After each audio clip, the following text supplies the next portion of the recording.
好，接下來我們來看到日元崩跌風暴正式的引爆，來到了163大關失守哦，債務怪獸現在全面的壓境，而日本強勢復興的神話恐怕在高市早苗的帶領之下要破滅了嗎？未來它夾在美中對抗之間，是不是會被迫因為經濟的關係向中國大陸低頭呢？歡迎觀眾朋友留言跟我們做互動。如果您認為日本會低頭，留言寫1；如果您認為不會，那麼留言寫2，來跟我們一起互動。好，來看到日本迎來的一場新的經濟風暴。首先是日元的部分了，日元對上美元現在正式的跌破了163大關，這個數字創下了40年來最新的一個記錄。財務大臣這個時候也緊急喊話了，說政府已經準備好了，在外匯的市場，接下來如果再繼續日元下跌的話，他們會採取果斷的一個行動。那麼我們知道，日本為了過去要刺激經濟，他們會採這種低利率哦。但是現在隨着美國的利率維持高檔，資金流向美元，日元的壓力真的是已經越來越大了。好，這一場風暴，我們現在先看到的是日元的部分，再來看到日本的債市的部分。同樣啊，現在說是不是一場豪賭呢？因為日本的政府的債務現在規模來到了1300多兆日元，這個數字是史上最高，而占 GDP 的占比甚至是一度高達了快要250%哦。一旦利率持續的上升，那麼政府的支出的這個債息的成本還會再快速的飆升。而日本的30年期國債殖利率也持續的攀高，現在投資人也在看了日本的財政到底會不會出狀況啊？這個是債券的部分。那我們再來看到的是經濟的部分。過去 GDP 在過去的10年規模縮水幅度高達了14%，是全球唯一一個經濟規模倒退的國家哦。這個是我們收到的一個最新的消息，是全球10大經濟體當中唯一一個倒退的國家。好，所以現在日本首相高市早苗就很緊張啦，他現在面臨了政治上面的危機，因為呢，民眾一直在跟他抱怨說日元狂貶、物價狂漲，而且薪資壓力越來越大，面臨了3重壓力之下，高市早苗決定要來降低他的食品消費稅，然後他也說了，通膨我們現在正在解決啦，但是民眾還是不買單，他們說薪水就是追不上物價。那日本首相高市早苗現在看到了他的內閣的支持度超過70%的民眾已經對他表達高度的不滿了。日本現在看到了各式的數字，會不會爆發所謂的債務危機？尚志哥怎麼看？好，這個問題其實在我們節目，在很多的節目裡都討論很久了。那麼這次跌破163，究竟有什麼特別的意義？那這個部分的時間節點是什麼？要怎麼來看待？首先呢，原先跌破163是預估到今年9月、10月左右，因為162本身這個部分其實日本央行當然也在調節，所以這其實跌破163已經是日本央行調控的結果，還是控制不住。而且你會發現這次為什麼是日本高市早苗的財務大臣出來喊話，而不是日本央行的這個總裁出來喊話呢？而且日本央行總裁不出來講話已經好幾個月了，大家其實江湖都在傳說，我想事實也是，就說日本央行跟高市早苗政府基本上一定是很不合的，因為貨幣這件事情的匯率它就是央行在控制的。对。可是如果你高市早苗政府你出了一大堆東西，你現在還在擴張財務，全世界到處投資。印度也給，越南也給，馬尼拉、菲律賓也給，你到處然後還要減稅。最近這個月匯率的問題，日本現在通膨嚴重，高市早苗第一件事情就是說，我們把消費稅再把它取消，那你這個錢從哪裡來？所以呢，我覺得日本央行已經火大或不爽到，我現在只能盡起全力的控制，不讓這個日幣繼續的失控的貶值。結果你現在呢，到底怎麼弄？所以為什麼這次是他們的財務大臣出來講？因為現在這個部分的破163的這個嚴重性，原先是到，因為大家現在預估日本央行升息應該會在10月。好。日本央行升息10月，那為什麼不早點升息？沒有，他們要好整以小準備，因為先前他已經升息了，也拿出錢來干預了，全部都沒用，從150一直跌到現在，是投進去幾百億美金，就是丟到水坑裡。所以現在這一波如果升息再沒用，日本央行大概就破產了，就後面就沒有人信了哈。所以這類事情的嚴重性其實是現在，當然整體來說，我們在看日本現在是日元的匯率有問題。日本的日債也有問題，這邊有提到了。但我們簡單講，那當日本股市現在起起跌跌，只剩日本股市看起來好像還可以。但是呢，總體來說，表面上看，第一個就是為什麼這個匯率一直跌？總體來說，就美元跟日元的利差，它就是差10萬8千里。同樣的一筆錢，你把日元套到美國，它的利率什麼都不幹，就是快要4%，3.幾。那日本的利率只有0.7到1，你下面代起都沒走，你就把它轉到美元，你就一年就賺多少錢啊？所以這個東西你怎麼改？你怎麼擋得住日元一直被搬到美元去？第二個當然是信心問題。現在整個對高市早苗政府的全體的經濟政策，日元、日債，包括甚至股市當中的不確定性，信心是崩潰的。這裡頭信心包括日本內部的信心，也包括全世界投資對於日本。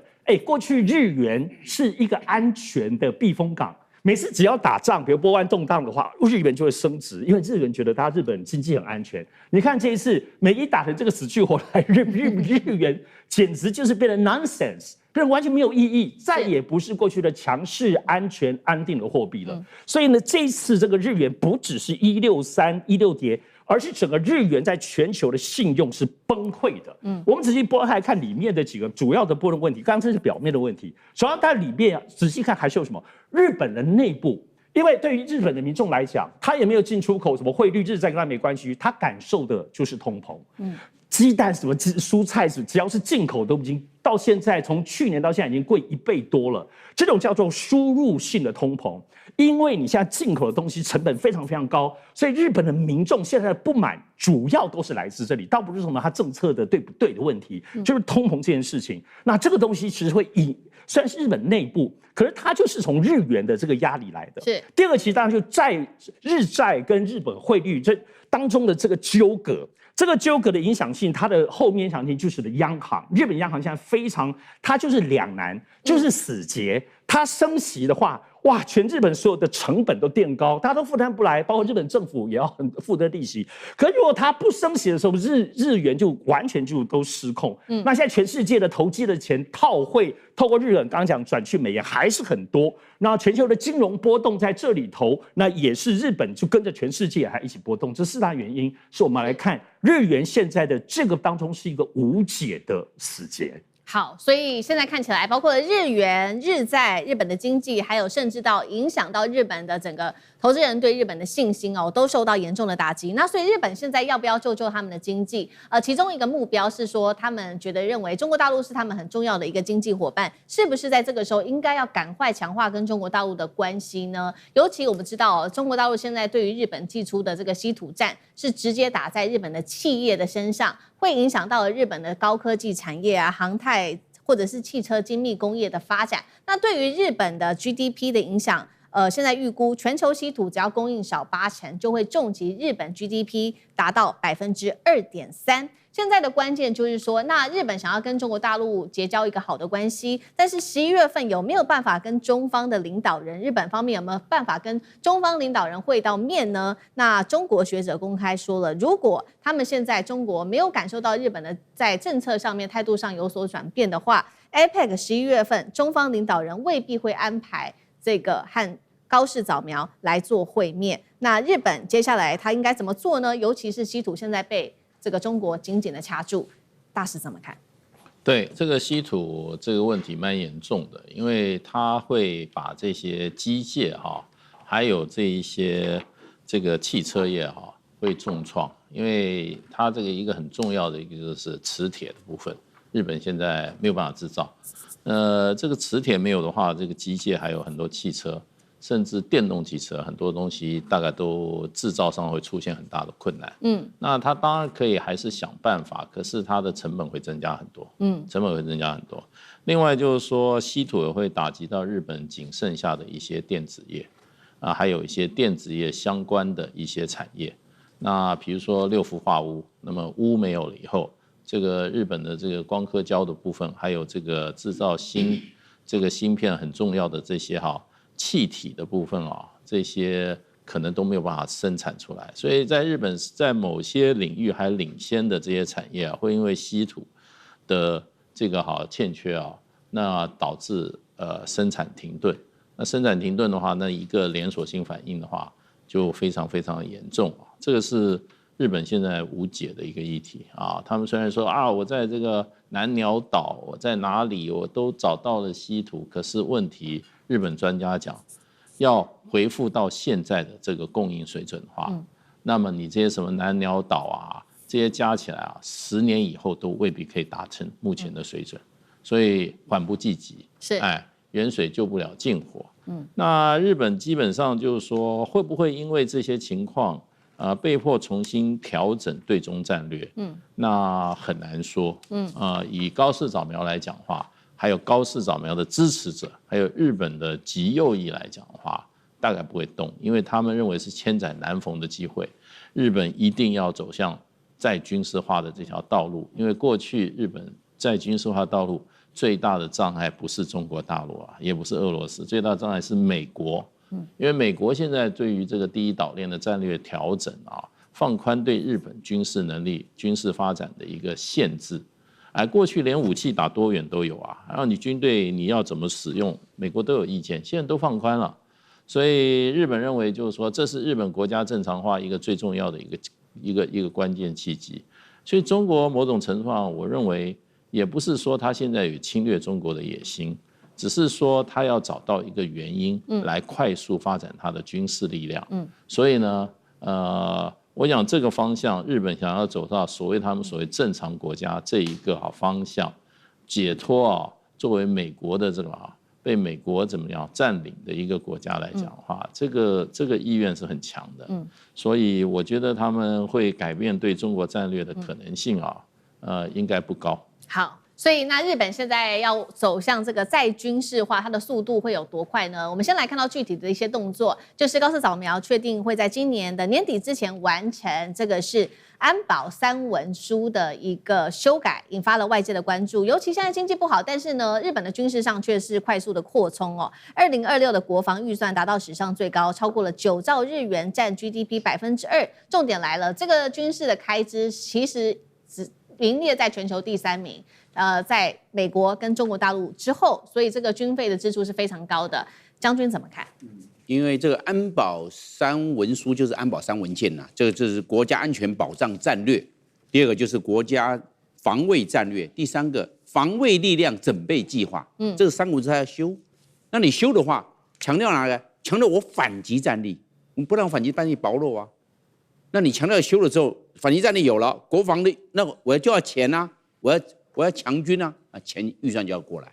有編預算，為什麼？我這個3文書我學，按照3文書來，強軍計劃就出來。第三個，那我在區域安全、區域戰略上面，我會扮演更進一步的角色。這是日本他要來走的。那日本要來走的話，他現在我們來看，我認為他是一步步走，先修文書，文書完畢之後，那你下個什麼？就準備要去強軍擴軍。那他現在的日本的國防預算，2026年現在是你剛才講到的那個這日元呢9兆啊，日元9兆你換算成美金，因為大家有時候對那個概念，對，就是575億美金，575億就是世界第3嘛，然後這575億美金，它這個就是它的擴軍，那它就有可能將來就要編到超過600億、700億，往上面慢慢累加。跟經濟是一回事，但是我就要變成一個正常國家，我就要去擴軍。那要有強軍的時候，跟外軍的交流頻次就會增加了。然後那也就會交流，它以後就會有軍售賣給其他國家，賣給東南亞，賣給菲律賓，或者是其他的國家。它是不是這個軍工產業是不是也就變成正常復甦了？那第三個修憲，所以修文書，強軍修憲。那修了，把這個非戰憲法第9條把它修掉，修了之後，他現在只有自衛權，並沒有發動戰爭權。那他以後有自衛權，也有戰爭權了，他就是個正常國家了，也就不會有自衛隊了，以後就變成國防軍，日本國防軍，或者稱為日本武裝部隊，也就是我的武力啊，就不是自衛隊了。所以日本都要朝着一步一步走。那最後面第4步才會去發展核武，那是他未來要去走的。我正常國家，你們有核武，我也要有核武，那就變成一個在世界上就扮演的比較這個更重要的區域跟國際角色。至於他們說，那是不是日本要進入這個5常，就變成第6個常任理事國，他也是往這方面努力啊。但是你最起碼要有核武，因為5個常任理事國都要有核武，他沒有核武怎麼加入常任理事國？是不是？我認為他這一步步走，但是要再發展核武，那是以後的事情。但是最起碼我剛才所講的這3步，修文書、擴軍、這個修憲，3步先走完才會走核武。它是一步一步走，不會直接跳躍式的。日本在這一方面是循序漸進、漸進、穩紮穩打，步步求贏。好，謝謝張將軍。那我們休息一下，馬上回來。觀眾朋友們，我們要開會員頻道啦！因應呢美中、中東還有印太的亂局，你看到的是新聞，我們看到的是背後誰在操控這個世界。加入會員可以取得獨家視角的通行證，你將優先取得更深的觀點判讀，包括了核心真相分析、歷史脈絡拆解、局勢推演邏輯。同時解鎖會員勳章、優先互動權、問題解析、幕後花絮，支持我們制作高品質的影片。點擊下方的加入鍵，一起成為戰友吧！我們會員頻道見。